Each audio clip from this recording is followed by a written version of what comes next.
جھوٹی قسم کھا کر مال بیچنا. یا آپ دیکھیے کہ ہر کوئی، یعنی کوئی آپ اگر شاپ پر چلے جائیں، کسی ٹھیے پر چلے جائیں، کسی اسٹال پر چلے جائیں، یا کسی راستے میں پتھارے والے کے پاس جائیں، ایسی بڑی بڑی قسمیں کھا کر. اور ہمارے یہاں تو پھر بھی جو ہے بہت زیادہ اس چیز کی احتیاط. آپ عرب ممالک میں جائیں، ہر بات پر واللہ العظیم واللہ العظیم واللہ العظیم. ارے خدا کے بندے، یہ تو قسمیں کھا رہا ہے کہ تو معاذ اللہ یہاں پر واللہ العظیم کی پریکٹس کر رہا.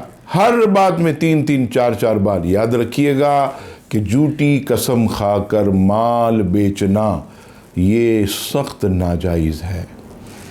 نبی پاک صلی اللہ تعالی علیہ وسلم سخت جلال میں مسلم شریف کی حدیث پاک، حدیث نمبر 106، رسول اللہ صلی اللہ علیہ وسلم نے فرمایا کہ 3 لوگوں سے اللہ تعالیٰ قیامت کے دن نہ کلام فرمائے گا، یعنی نہ بات کرے گا، نہ انہیں پاک کرے گا، اور ان کے لیے دردناک عذاب ہے.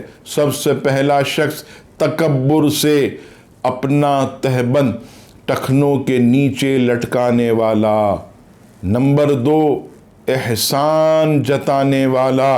اور نمبر 3 جھوٹی قسم کھا کر سودا بیچنے والا. آج آپ دیکھیے موبائل بیچے، قسم خدا کی A1 پیس لایا ہوں، قسم خدا کی ایسا مارکیٹ میں مل جائے تو میرے کو آ کر جو ہے تم جوتا مارنا.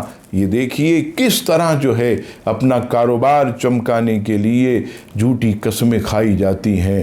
یاد رکھیے گا ایسے لوگوں کے لیے دردناک عذاب ہے، اور اپنی روزی میں وہ بے برکتی بھی پیدا کرتے ہیں.